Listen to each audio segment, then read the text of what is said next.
But photography is interrupting it with each impulse we have to press the button. Now. It's always now. It's always in this moment. It's me saying, yes, there I am again. Słuchasz podcastu Fotopolis. Zaprasza Michał Matus. Do you remember month you first saw Robert Frank taking photos? My gut memory is that it was in March or April of 1962. So we can say that you are in photography for 60 years already. So 60 years ago, I quit my job that week. And then about 3 months later, I hitchhiked to Mexico. I'm wondering what makes you so enthusiastic about photography still after 60 years, because, I can remember only once that I've encountered similar enthusiasm. Is it hard to maintain so enthusiastic about photography through all these years? And who was that? It's a Polish photographer. I know you probably didn't hear about him, but I think it's very rare. It's not so much enthusiasm about photography, although photography plays a central role, but the life that photography gave me, of being out in the street, in the world at large, and always looking at things and gasping with the thrill of seeing something that I haven't seen before, or seeing something that I have seen before but played differently, because we human beings do the same things over and over again. Doesn't matter what race or culture we come from. We have basic human patterns of activities, human activities, whether it's loving or walking or working or playing a game, a ball game, or, it's always human activity. And having had this opportunity to gasp at the unexpected beauty to be found in everyday life has kept me engaged and excited, and I find it a very positive medium. So it's always hopeful, even when photographing things that are sort of under the heading of disasters. We see human beings and their efforts in such a powerful, positive way, trying to recover from disaster, trying to save themselves or others. These are very uplifting, engagements and visions. And so that's part of it. The other part, that's the human part. The photographic part is that photography has kept changing. It's ever since the day it was invented, it has moved through different cycles of new materials. And so the medium constantly expands, and it raises questions for me. What's a still life? What's a portrait? What's a landscape? What's an interior? What makes a really important street photograph? There are so many creative questions that the medium proposes. All one has to do is commit to believing in the medium, and the questions will come to you, and the quality of your answer is what gives one a life in photography. And for me, every 5, 6, 7 years, some new question has come up, and I feel like I have to invent the medium for myself all over again. And wow, what an opportunity to renew oneself and to feel the thrill of what we call the magic of photography. It used to be in the darkroom that it was magic, but it's magic to press a button and then retrieve an image that tells you so much about yourself in any given moment, as well as the place that you found yourself. This is it seems to me that it's a medium with an enormous universal reach, even though it's contained in an instrument in your hand or inside your phone. It has universal qualities. End of answer. But is it a medium that influenced you and made you so enthusiastic, or it's just you? No, I feel that I'm an optimistic person. It's just the way I grew up. You know, my parents were first generation born Americans from European parents. You know, from my father's side was from Minsk. So it would be, you know, white Russia. My mother's parents were Hungarian. And those people fled their countries to come and find a better life in America. And their children, you know, who were living poor in the ghettos of New York, nonetheless, they had a kind of optimistic, go-get-'em American spirit. And in my family, poor as we were, you know, my parents basically said, you can do it. Whatever you want to do, you can do. And, you know, for a child to get a message like that it's like having a key. Someone gives me a key and says, here, stick this in life, turn it, open the door, and it's all yours. So I think I've always had a kind of playful optimism and a sense of humor about things. I don't view them as tragic. I see the world as plentiful and rich beyond measure with opportunities for seeing, you know, all of it, all the potentiality of life, the good and the bad. And you still make photographs. How often? I carry my camera with me. In fact, today I should be receiving a new Leica M11 because last year I made a commercial for Leica. I did the voiceover for a big commercial for them. And do you remember that commercial? It's the one with the world, you know, shows the world.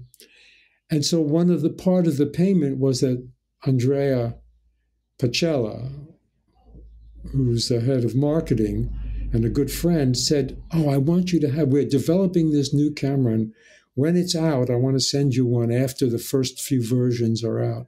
I'll send it. So, and I spoke to him 2 days ago on the weekend, and he said, it's going to come to you probably Tuesday. So I'm looking forward to that.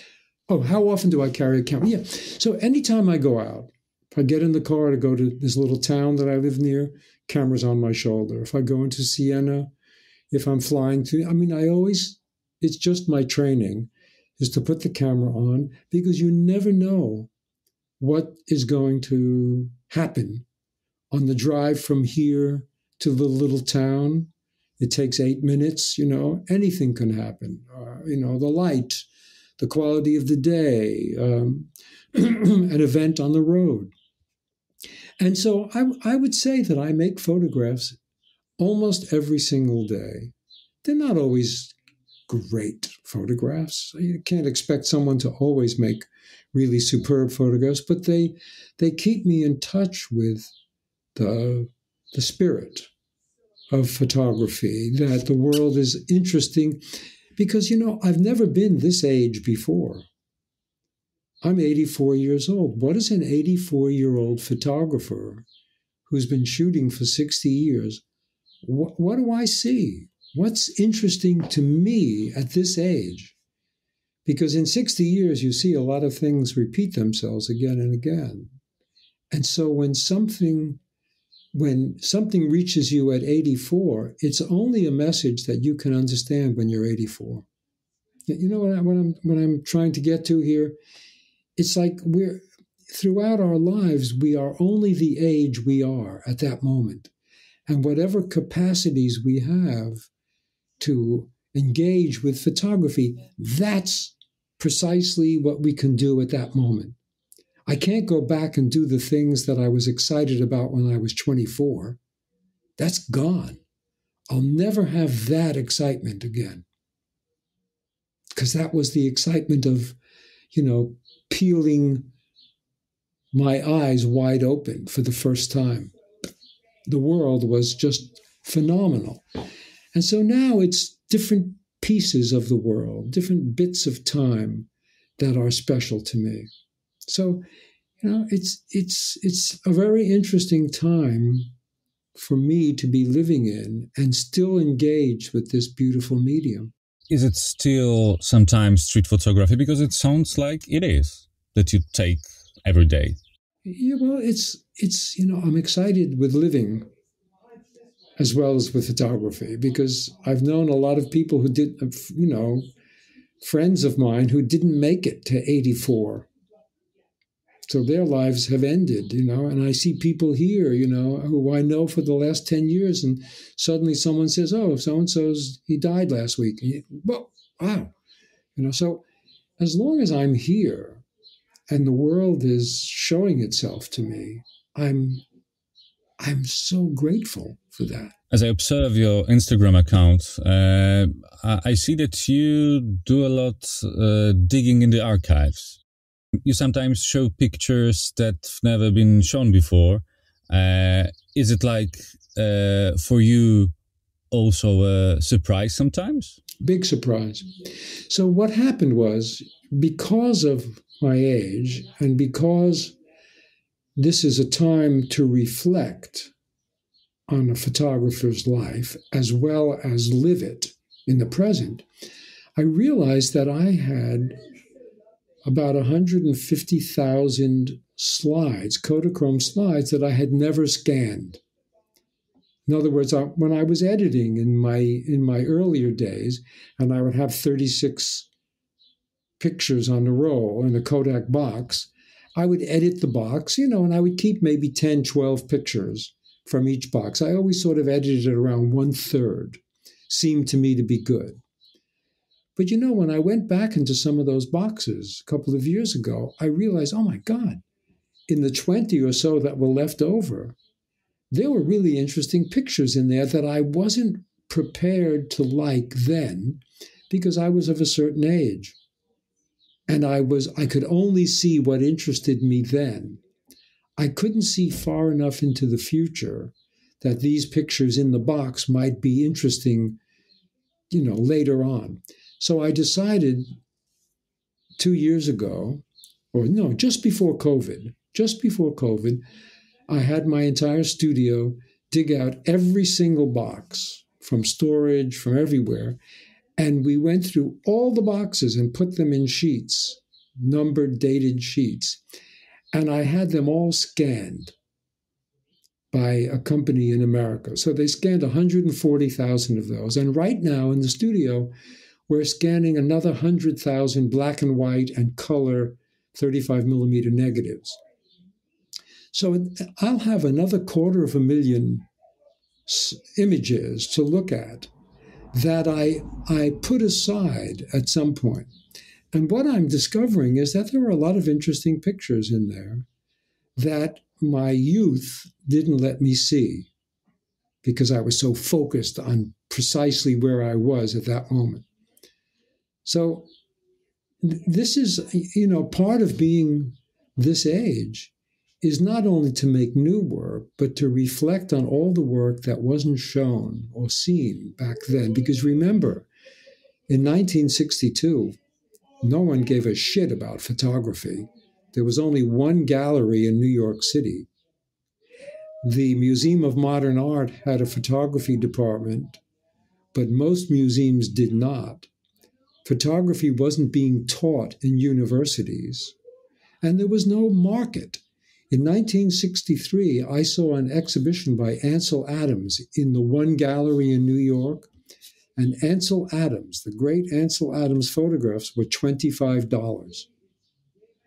$25 is nothing. It's in New York, it's a couple of cappuccinos. So that's where photography was. So there was no way to show or sell or get the pictures that one makes out into the world. But now there is. Now I can put them on my website. I can put them on Instagram. I can make books.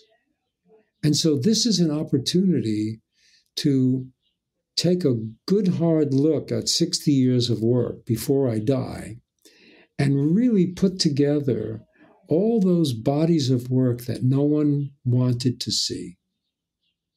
Because there were a lot of things, there were Guggenheim grants, and there were CAP grants, and all kinds of American projects that I did, as well as European projects that never saw the light of day. So this is a wonderful opportunity to be both in the present and in the past. What can you see now that you couldn't see back then? My behavior. When I'm looking now, because the color pictures, I'm seeing only the ones that were left in the boxes. But when we're scanning the black and white now, we have a great machine in New York that puts the data right onto the scan. It tells the roll number, the year number, and the negative number.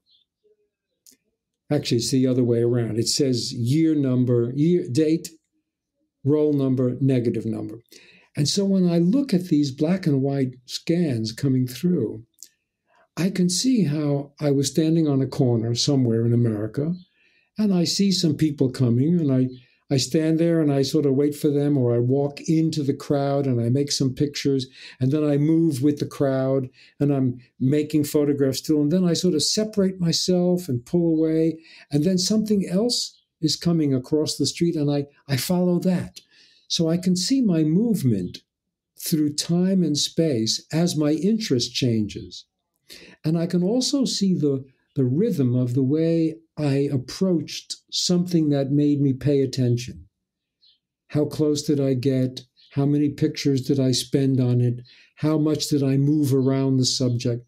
So I'm watching myself as this older person now. I'm looking at the young person out on the street, living in the moment, moving through and watching, observing, making it come closer or further away, and then moving on. It's like seeing a stop motion film of my visual interest in a time capsule.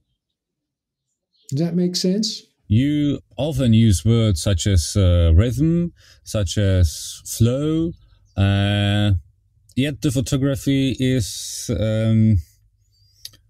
a medium of a still image. Do you value more or at the same level the part of making photographs which involves this flow and rhythm as the effect in a single photograph? You're asking really lovely questions, Mikhail. I have to say, these are very thoughtful questions.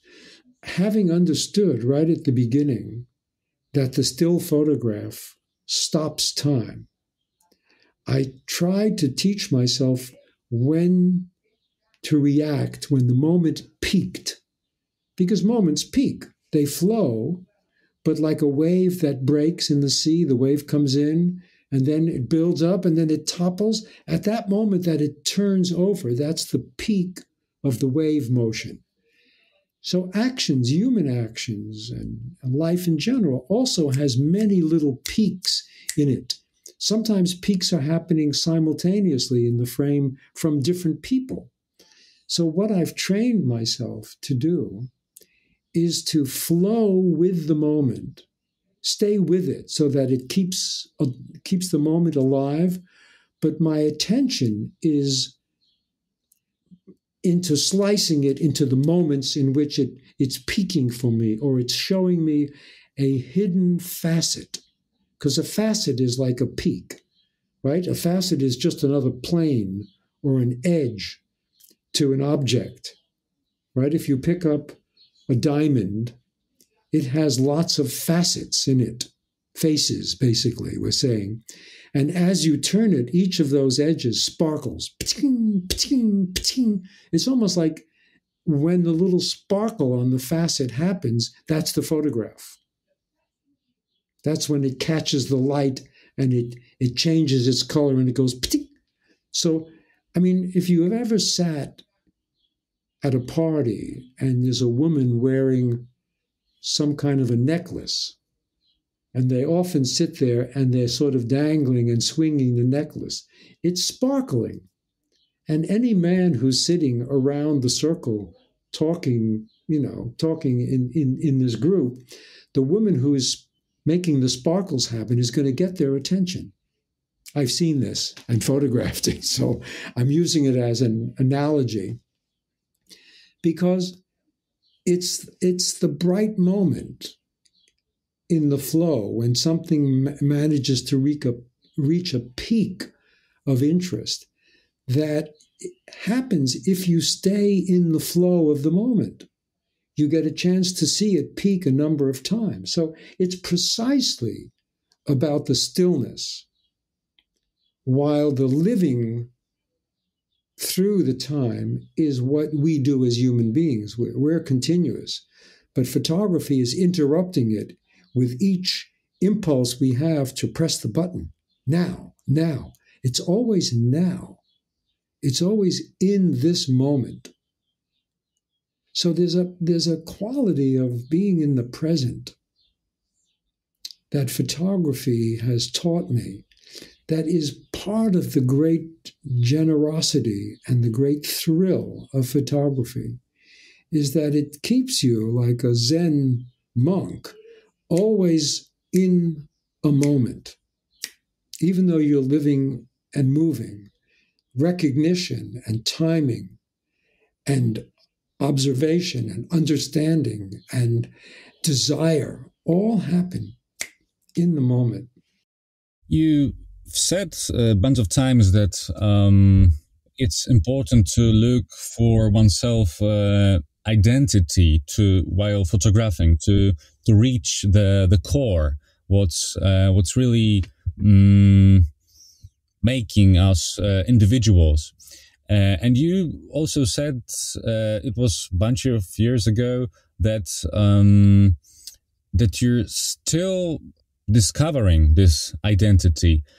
Is photography for you a tool to discover your identity, or it's simply working on your photographic self? I don't know if one can separate them. I mean, it looks like in an argument one could, but the fact of the matter is that we are who we are. And I hope that my humanity, the person I am, comes through in the photographs. And that when people look at my photographs, they understand something about me. It's not me separate from the world. It's not just the world, but it's my reaction to the humor and the poignancy, the tragedy, the beauty, the temporal quality of the world. It's me saying, yes, there I am again. That's me out there. Recognizing the moment that speaks to you is a way of aligning your identity again and again and again so that you actually understand who you are. You can describe yourself, not just by saying I'm 6 feet tall and I'm 145 pounds and I have no hair. And, that's not who you are. That's just how you appear. But who you are it's possible to communicate who you are through this mute, silent medium made up of thousandths of a second. If you collect enough of those thousandths of a second, you can produce a body of work that reveals your essential nature. Whether you're generous or stingy, whether you're loving or hateful, whether you're playful or serious, whether you're, a lover or someone who, dislikes people. It's all of these parts of us are communicable through photography if you keep focused. What better word for photography? If you stay focused on your essential self. Because if you make pictures that aren't you, but are copies of things you see on Instagram, oh, look, there's a picture of a guy standing next to a sign in the window, and in the window is a big person with their mouth open, and this guy's going to wait for someone to walk by and go, and like that, and take a picture. But he sees that on Instagram and thinks, I'm going to do that too. I'll stand in front of big signs and wait for people to, engage with the sign. Well, that's not who you are. That's somebody else showing you a trick that you do for yourself. But if you have the discovery of some way of relating to life that's yours, then that's an original idea. And most people don't have original ideas, or if they do, they don't act on them in ways that will reflect those ideas. I feel that my persona that I've learned, about through the 60 years of occupying this body and this mind, that my persona is visible to anybody who looks at my works. I'm not trying to make, hidden, tricky photographs. I'm telling you what it is that moves me in these photographs. How much of life, what in life is important to me. And I cover a wide range of territory. I'm not afraid to be sentimental sometimes, and I'm not afraid to be hard and demanding. I can look at things, and be moved by them, or find the right, stance to relate to them. But I'm always trying to communicate my most personal feelings. Is watching your photographs, is it the same important as making the photographs? Well, yeah. It's two sides of an action. There is the action that happens in the world at large that is pure instinct. It's like, it's a reflex. I just turn and go for it. I don't quite know what it is, but my instinct says that. Then afterwards, when I have it in my hands and I look at it, I recognize that the quality of that picture is part of my nature.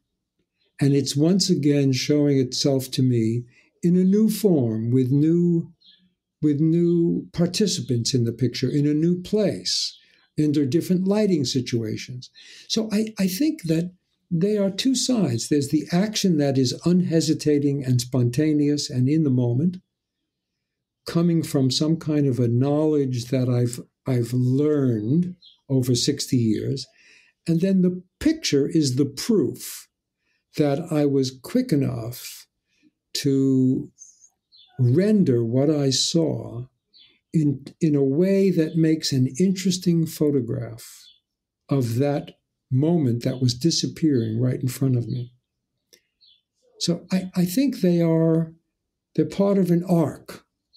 The moment of seeing the revelation in the world at large and the moment of holding a print in my hand are two ends of one continuous moment, all of which passes from the world through my mind to my gesture to the print.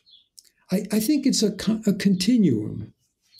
And when you look at the works of great photographers who you've believed in all your life, you find that it's all the same. They're all connected to their work in that same way.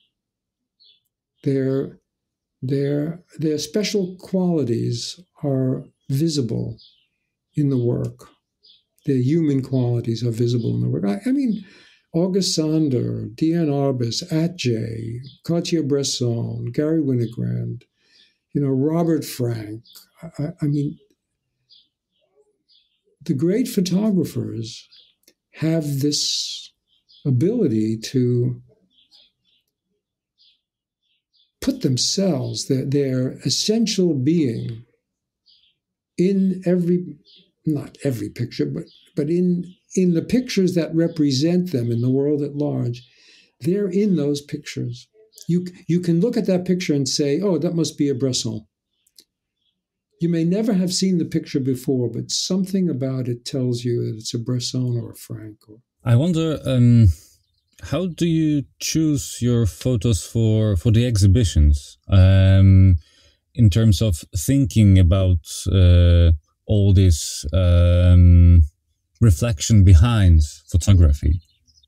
For this particular exhibition? Yeah, for this, and also I'm thinking about what's your general approach.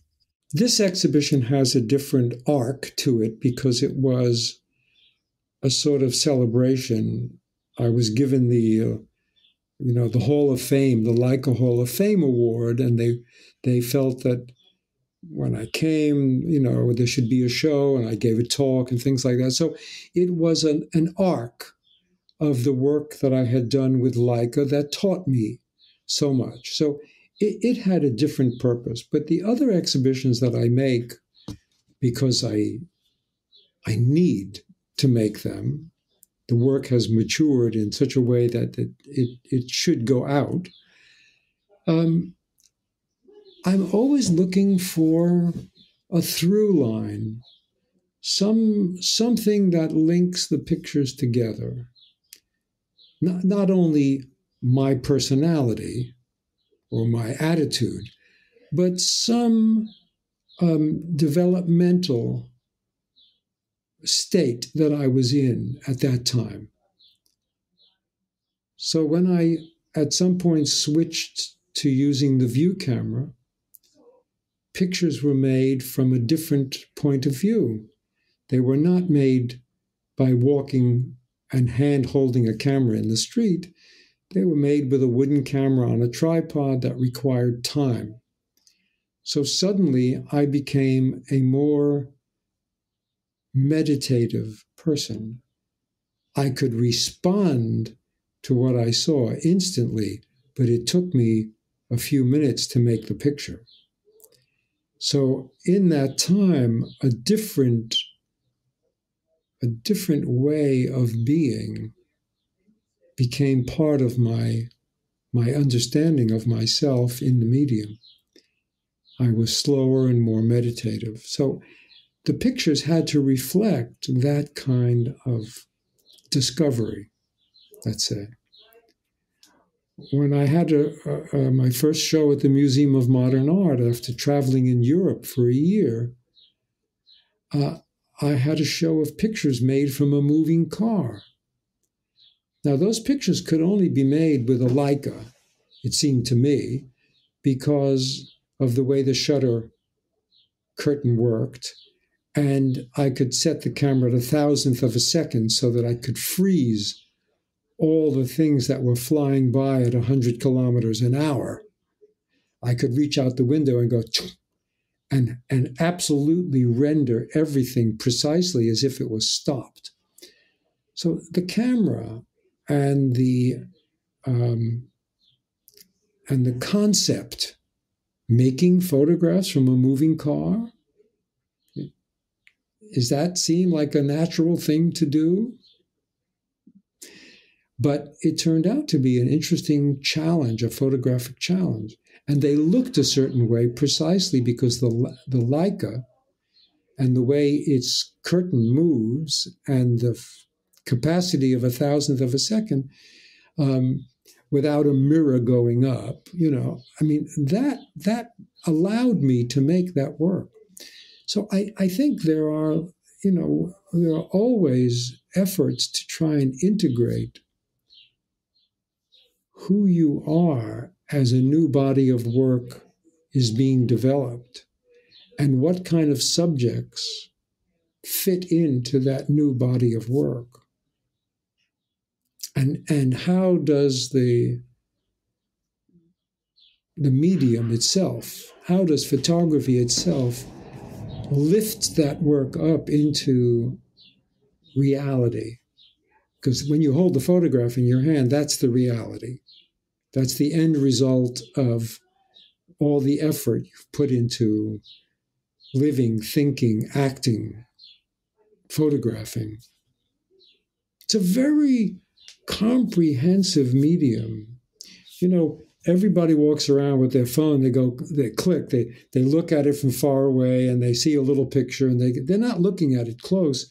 When you put your eye up to a Leica, rangefinder, and you look in that window, you're in the window. You're out in the world. You've gone right through the camera out in the world. This is already showing you a kind of image, whereas the Leica is showing you an aerial image of the world. It's the world. It's not a picture already. You're making the picture in your head by determining when you press the button. You're not looking at something on a screen. You're looking through a pinhole out at the world. I mean, it's so pure. So, you know, I see photography as an incredible way of integrating the multitude of sensations and ideas and suggestions and human energies that we possess as we live in the world at large. It's a philosophy as well as a tool for making art. You said that this particular exhibition is a little different. You weren't looking for the line of connections, or was it leading in a completely different way? Well, it was a survey, more or less a survey. I didn't need to make that show, you understand? But Leica came along and said, we'd like to have a representation of your work since we're giving you this award. I didn't have the need to make that show, like I have the need to make other shows to summarize something. So I had to create a through line of works that showed the journey that I was on with Leica for the more than 50 years that I've used the camera.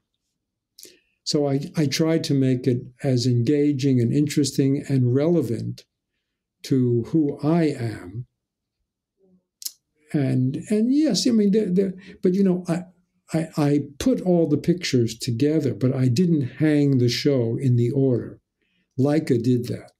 So since that was out of my hands, because every show I make, I arrange the order for, so that the visitor walks through it and sees it in a way that I've set up for them to see it. Of course, it never really works, because someone goes in the show and they start at the last picture and they work back to the front, or they zigzag across a room. So, you know, this is just a hope that there's a continuity or a rhythm to an exhibition.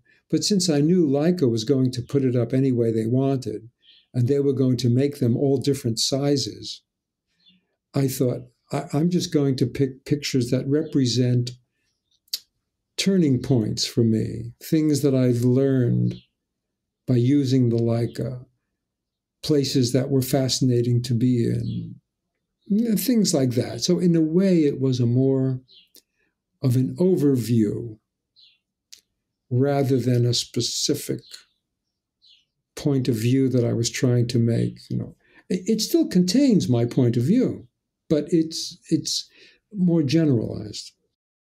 I have no idea how, you know, like what the first picture is going to be that starts you on the journey through the show. Because I think every show has a beginning image, you know, that the artist hopes will start the thinking process for the people who enter the show. You want to help guide them. I mean, this is just It may be foolishness, but it's always part of my thinking when I make a show is how am I going to introduce the work and invite people to see it in a fresh way, to challenge people, to make pictures work and sort of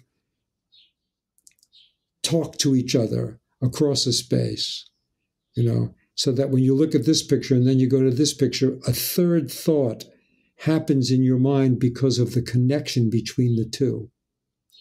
The invisible connection, but something that I think is in there that may make a kind of link, like a synapse, the way our nervous system works and our energy jumps across the nerve endings like electricity.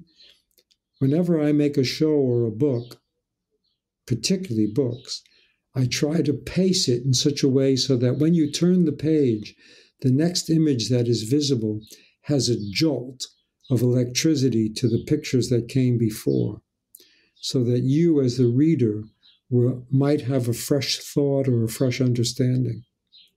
So,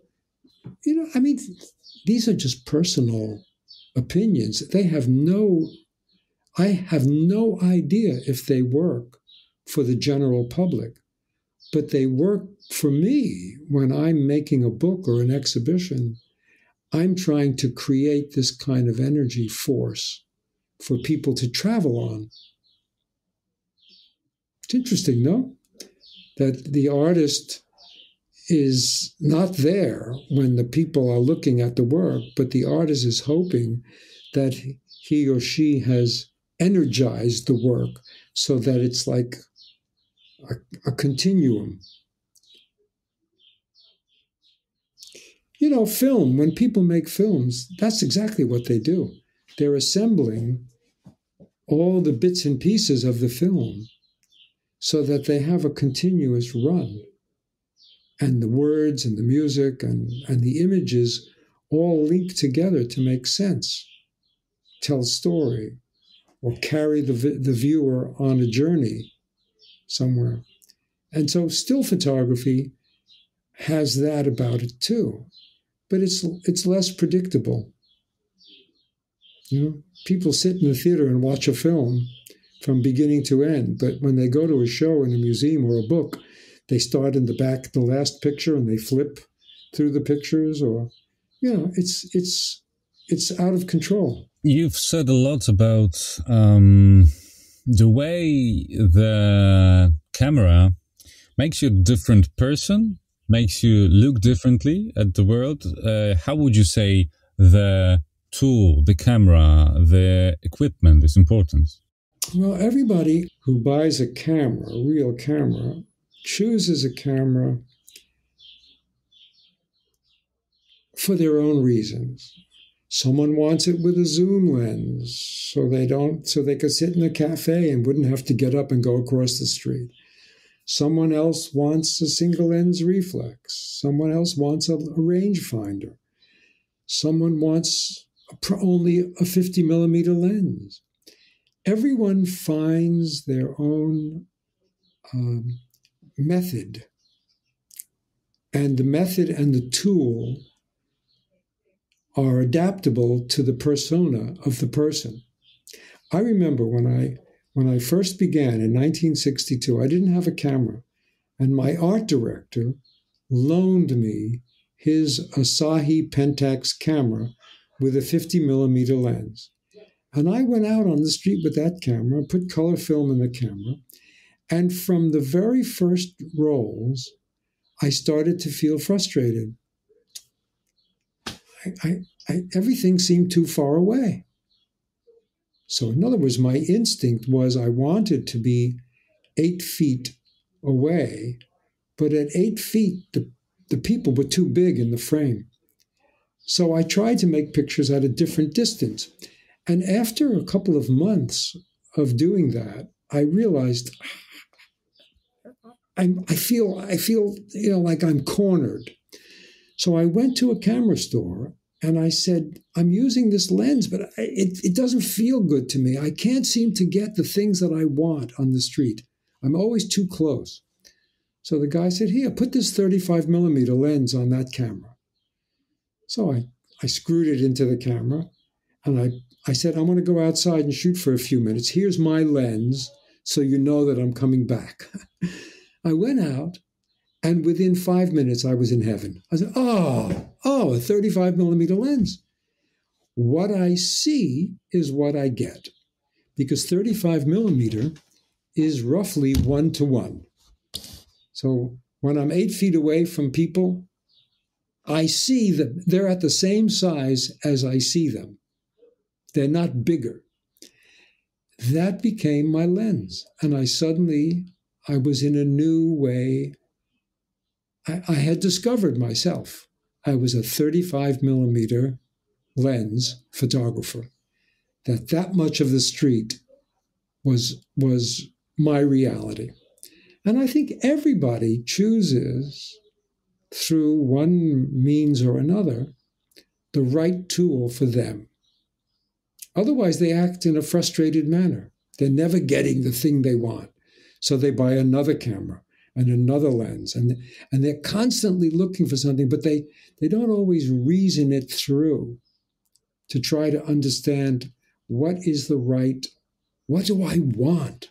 What do I want to say? How far do I want to be from people? There's a great story about Ralph Gibson. At some point when he was working with his Leica back in the 60s, he saw that the closest it could focus was 3 feet. So it was like a meter. And he decided to only photograph at 1 meter. So all the pictures he made in an early series, everything was at the closest the camera could photograph. Because a meter still gave you some distance. But it allowed you close-ups on things. And a lot of his pictures, those early photographs that are so beautiful, were all made within that limitation. So it shows you he saw something in the camera that satisfied his aesthetic nature, and he began his investigation of the world at precisely 1 meter, not infinity. So, that's just an example of how one adapts. When I started working with the 8x10, I had to adapt with working upside down. The image on the ground glass is upside down. People were walking with their feet on the top of the frame. The sky was on the ground.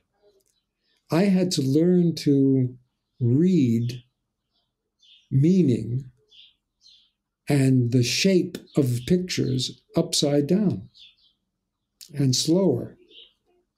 After having worked right side up with a Leica for 15 years, I suddenly was working upside down.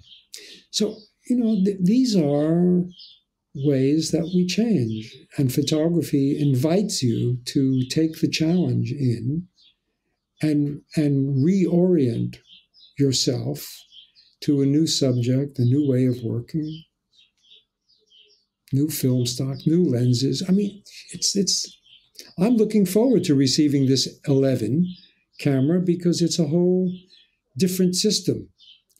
I may not like it. I love the M10. So I may not like the M11 if it has a different kind of viewing system. So I'm going to learn, during the next few weeks, I'm going to learn about, the limitations of this camera and its advantages. You've said also a few things about how the tool, which in that particular example was a car and you with the Leica inside, changed your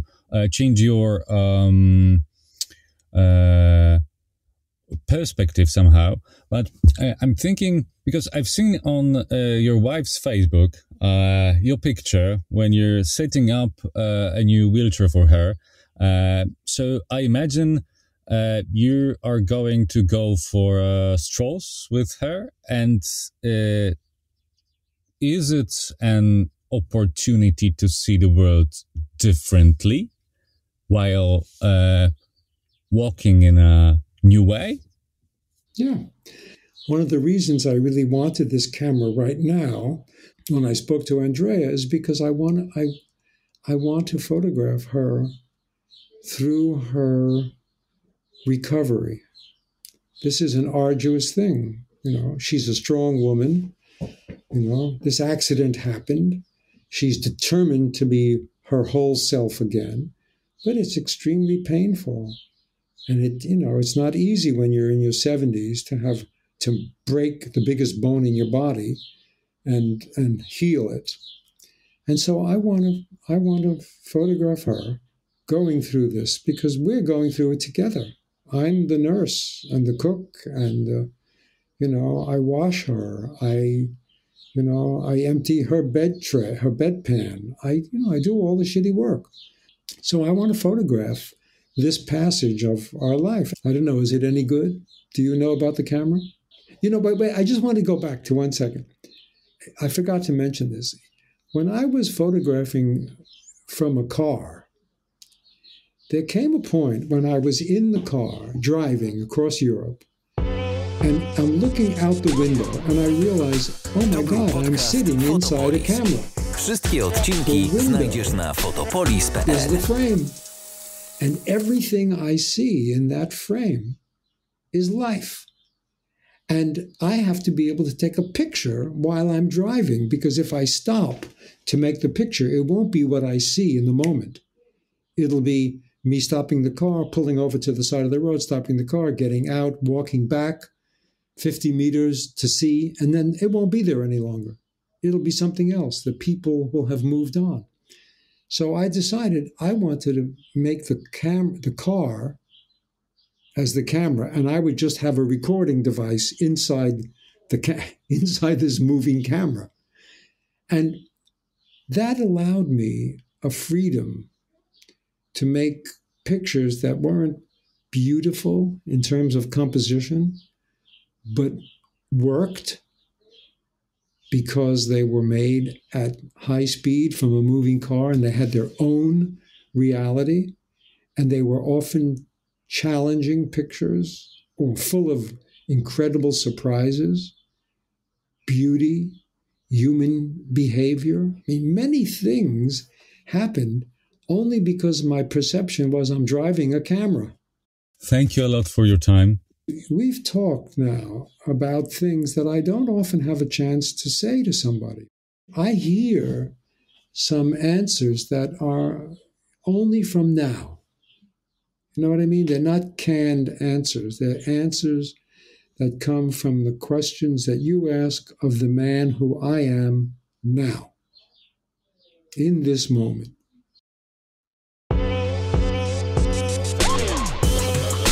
To był podcast Fotopolis. Wszystkie odcinki znajdziesz na fotopolis.pl.